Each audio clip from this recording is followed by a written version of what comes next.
और एक विशेष कविता के रूप में, जिस कविता के लिए मुझे बड़े भैया ने आमंत्रित स्वागत, वो कविता मुझे विशेष रूप से पढ़नी है। मैंने लगभग 2 सालों से उसे लिख के रखा हुआ था, लेकिन उसे पढ़ने का कहीं पर मुझे अवसर नहीं मिल पाया, मुझे अपने मन के लोग नहीं मिल पाए। मैं अमित शर्मा भैया का बहुत धन्यवाद करता हूं कि एक राष्ट्रीय चैनल सुदर्शन टीवी पर उन्होंने इस कविता का प्रसारण करवाया, जो कि बहुत मुश्किल कार्य था, लेकिन वो कविता मैं पढ़ना चाहता हूं। इतनी विवादित कविता आप इसे इसलिए कह सकते हैं कि इस बैनर पर भी उस शहीद का चित्र नहीं आ सका।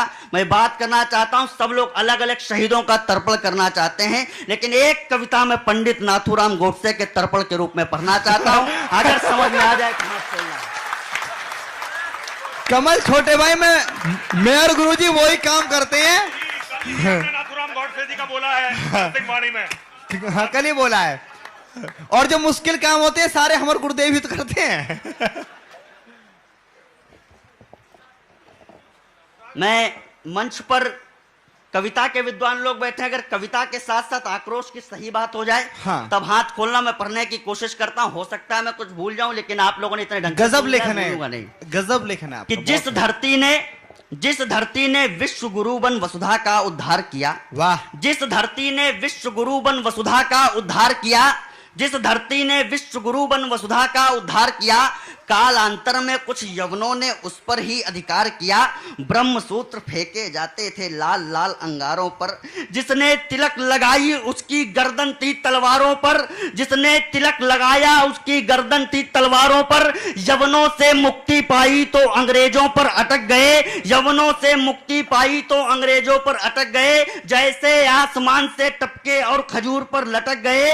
कारतूस में अंग्रेजों के द्वारा चर्बी भरने पर, कारतूस में अंग्रेजों के द्वारा चर्बी भरने पर, कारतूस में अंग्रेजों के द्वारा चर्बी भरने पर, भारत का सोया पौरुष जागा गौ माता के मरने पर, भारत का सोया पौरुष जागा गौ माता के मरने पर, मातृभूमि पर। और क्या हुआ कि महासमर का बिगुल बजा, मंगल पांडे की फांसी से रणचंडी बनके निकली लक्ष्मीबाई भी झांसी से, रणचंडी बनकर निकली लक्ष्मीबाई भी झांसी से। मातृभूमि पर पुनः गुलामी का जब संकट गहराया, मातृभूमि पर पुनः गुलामी का जब संकट गहराया, तब भारत मां का बेटा अफ्रीका से वापस आया, तब भारत मां का बेटा अफ्रीका से वापस आया। सत्य अहिंसा का व्रतधारी तीव्र वेग की आंधी था, आजादी का सपना पाले वो व्यक्ति महात्मा गांधी था, आजादी का सपना पाले वो व्यक्ति महात्मा गांधी था। गांधी जी तो गोरों से आजादी का दम भरते थे, इसीलिए शेखर सुभाष भी उनका आदर करते थे, इसीलिए शेखर सुभाष भी उनका आदर करते थे। माना गांधी ने कष्ट सहे है अपनी पूरी निष्ठा से, माना गांधी ने कष्ट सहे थे अपनी पूरी निष्ठा से, और भारत प्रख्यात हुआ है उनकी अमर प्रतिष्ठा से, और भारत प्रख्यात हुआ है उनकी अमर प्रतिष्ठा से। कविता की एक प्राण पंक्ति देना चाहता हूं, लेकिन याद रखना कि जहां पर 2 सद्गुण मिलते हैं तो वहां पर क्या होता है, जहां पर 2 अमृत मिलते हैं तो क्या होता है कि सत्य अहिंसा कभी कभी अपनों पर ही ठन जाता है, सत्य अहिंसा कभी कभी अपनों पर ही ठन जाता है। घी और शहद अमृत है पर मिलकर के विष बन जाता है। भाई बड़ी बात है, घी और शहद अमृत है पर मिलकर विष बन जाता है, कमाल है। घी और शहद अमृत हैं पर मिलकर के विष बन जाता है। गांधी को विश्वास नहीं था कभी क्रांति की पीढ़ी पर, गांधी को विश्वास नहीं था कभी क्रांति की पीढ़ी पर।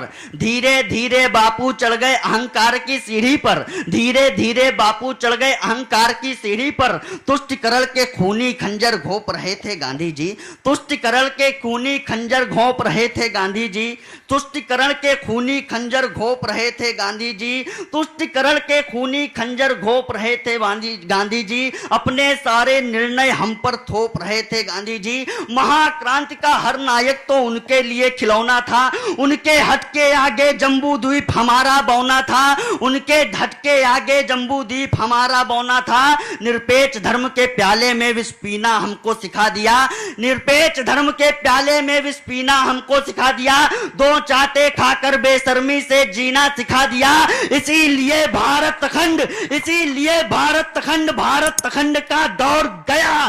इसीलिए भारत खंड का दौर गया, भारत से पंजाब सिंध रावलपिंडी लाहौर गया। वाह बढ़िया वाह। तब जाकर के सफल हुए जालिम जिन्ना के मंसूबे, तब जाकर के सफल हुए जालिम जिन्ना के मंसूबे, गांधी जी अपनी जिद में पूरे भारत को ले डूबे। वाह गांधी जी अपनी जिद में पूरे भारत को ले डूबे। भारत के इतिहासकार थे चाटुकार दरबारों में, अपना सब कुछ बेच चुके थे नेहरू के परिवारों में, अपना सब कुछ बेच चुके थे नेहरू के परिवारों में। जब भारत को टुकड़े टुकड़े करने की तैयारी थी, तब नाथू ने गांधी के सीने पर गोली मारी।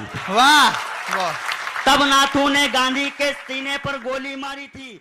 दोस्तों, अगर आप अभी तक के SR ऑफिशियल चैनल को सब्सक्राइब नहीं किया है तो यह लाल बटन दबाकर चैनल को सब्सक्राइब करें या लाइक बटन दबाकर वीडियो को शेयर करें।